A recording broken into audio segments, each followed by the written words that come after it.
HMD എന്ന ബ്രാൻഡിൻ്റെ HMD Pulse 2 Pro എന്ന പുതിയൊരു സ്മാർട്ട് ഫോൺ ലോഞ്ച് ചെയ്യാൻ പോകുന്നുണ്ട്. ഇപ്പം ഈ ഒരു ഫോണിൻ്റെ ഫീച്ചേഴ്സിനെ പറ്റിയിട്ടുള്ള പല കാര്യങ്ങളും പറയാൻ കഴിഞ്ഞിട്ടുണ്ട്. എന്തായാലും ഈ ഒരു വീഡിയോയിൽ നമ്മൾ നോക്കാൻ പോകുന്നത് HMD Pulse 2 Pro എന്നുള്ള സ്മാർട്ട് ഫോണിനെ പറ്റിയിട്ടാണ്. ഇത് ബഡ്ജറ്റ് സെഗ്മെൻറ്റിൽ വരുന്ന ബേസിക് ആയിട്ടുള്ള ഒരു സ്മാർട്ട് ഫോൺ ആയിരിക്കും. ഇപ്പം ഫീച്ചേഴ്സും കാര്യങ്ങളൊക്കെ നോക്കുകയാണെന്നുണ്ടെങ്കിൽ ഡിസ്പ്ലേയുടെ കാര്യത്തിൽ 6.65 HD+ ഡിസ്പ്ലേ ആയിരിക്കും ഈ ഫോണിൽ വരിക. അപ്പോൾ ശ്രദ്ധിക്കേണ്ട കാര്യം ഫുൾ HD റെസൊല്യൂഷനൊന്നും വരാൻ ചാൻസ് ഇല്ല. HD റെസൊല്യൂഷനെ വരാൻ സാധ്യതയുള്ളൂ. വിലയും അതിനനുസരിച്ചിട്ട് വരികയാണെന്നുണ്ടെങ്കിൽ നല്ലൊരു കാര്യമായിരിക്കും. പക്ഷേ HMDയുടെ കാര്യമാണ്, അവർ കൂടുതലും ഫോണുകൾ ഓവർ പ്രൈസ്ഡ് ആയിട്ടാണ് ഇപ്പോഴും ലോഞ്ച് ചെയ്യുന്നത്.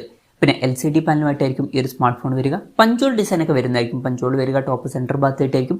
അതുപോലെ തന്നെ 90 Hz റിഫ്രഷ് റേറ്റൊക്കെ ഇതിൽ സപ്പോർട്ട് ചെയ്യും. പീക്ക് ബ്രൈറ്റ്നസ് വരിക 600 nits ആയിരിക്കും.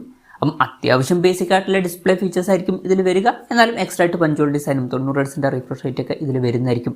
പിന്നെ സൈഡ് മൗണ്ടഡ് ഫിംഗർ പ്രിന്റ് സെൻസറുമായിട്ടായിരിക്കും ഈ ഒരു സ്മാർട്ട് ഫോൺ വരിക. ഇനി പ്രോസസ്സറിൻ്റെ കാര്യത്തിലോട്ട് വരികയാണെന്നുണ്ടെങ്കിൽ യൂണി SoC T612 എന്ന പ്രോസസ്സറുമായിട്ടായിരിക്കും ഈ ഒരു സ്മാർട്ട് ഫോൺ വരിക. അപ്പം ഈ ഒരു പ്രോസസ്സർ എന്ന് പറയുന്നത് ബേസിക് ആയിട്ടുള്ള ഒരു പ്രോസസ്സറാണ്. ഇപ്പം 7,000-8,000 രൂപ പ്രൈസ് റേഞ്ചിലൊക്കെ വരുന്ന ഫോണുകളിൽ കാണുന്ന ഒരു പ്രോസസ്സറാണ്. ആ ഒരു പ്രൈസ് റേഞ്ചിലേക്കാണെന്നുണ്ടെങ്കിൽ തരക്കേടില്ലാത്ത പ്രോസസ്സർ എന്ന് പറയാം.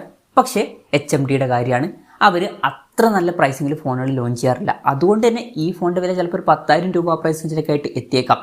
ആ ഒരു പ്രൈസ് റേഞ്ചിൽ അത്ര മികച്ചത് എന്ന് പറയാൻ പറ്റിയിട്ടുള്ള ഒരു പ്രോസസ്സറും അല്ല ഇത്. പിന്നെ 4G സപ്പോർട്ടായിരിക്കും മാക്സിമം വരിക, 5G സപ്പോർട്ട് ഉണ്ടാവില്ല. ഈ ഒരു ഫോണിൽ 6GB റാം വെർഷനും 8GB റാം വെർഷനൊക്കെ വന്നേക്കാം. പിന്നെ 256GB ഇൻറ്റേർണൽ വരെ വരുമെന്നാണ് ഇപ്പോഴുള്ള റിപ്പോർട്ടുകൾ പറയുന്നത്. ആൻഡ്രോയിഡ് 15 ബേസ് ആയിട്ടുള്ള സോഫ്റ്റ്വെയർ ആയിരിക്കും ഈ ഫോണിൽ വരിക.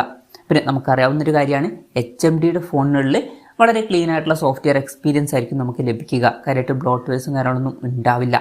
ഇനി ക്യാമറയുടെ കാര്യത്തിലോട്ട് വരികയാണെന്നുണ്ടെങ്കിൽ ഫോണിൻ്റെ പിന്നിൽ ഡ്യുവൽ ക്യാമറ സെറ്റപ്പ് വരുന്നതായിരിക്കും.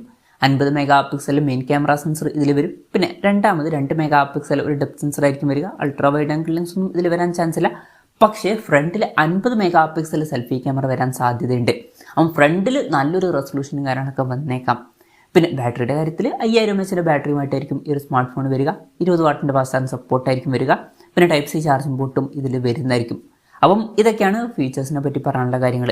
ഇനി ലോഞ്ച് ഡേറ്റിൻ്റെ കാര്യം പറയുകയാണെന്നുണ്ടെങ്കിൽ അതിനെ പറ്റിയിട്ടുള്ള കാര്യങ്ങളൊന്നും പറയാൻ കഴിഞ്ഞിട്ടില്ല. ലോഞ്ച് ഡേറ്റിനെ പറ്റിയിട്ടുള്ള ന്യൂസുകളൊക്കെ വരുമ്പോൾ അതിനെ പറ്റിയിട്ടുള്ള വീഡിയോസൊക്കെ നമ്മൾ ചെയ്യുന്നതായിരിക്കും. അപ്പം അതുപോലുള്ള വീഡിയോസ് കാണാൻ താല്പര്യമുണ്ടെന്നുണ്ടെങ്കിൽ ഈ ചാനലും സബ്സ്ക്രൈബ് ചെയ്യാവുന്നതാണ്. പിന്നെ വിലയുടെ കാര്യം പറയുകയാണെന്നുണ്ടെങ്കിൽ അതിനെ പറ്റിയിട്ടുള്ള കാര്യങ്ങളൊന്നും പറയാൻ കഴിഞ്ഞിട്ടില്ല. എന്നാലും നമ്മുടെ എക്സ്പെക്റ്റേഷൻ പറയുകയാണെന്നുണ്ടെങ്കിൽ HMDയുടെ ഫോണാണ്. വളരെ മികച്ച പ്രൈസിങ് നമുക്ക് എക്സ്പെക്ട് ചെയ്യാൻ പറ്റില്ല.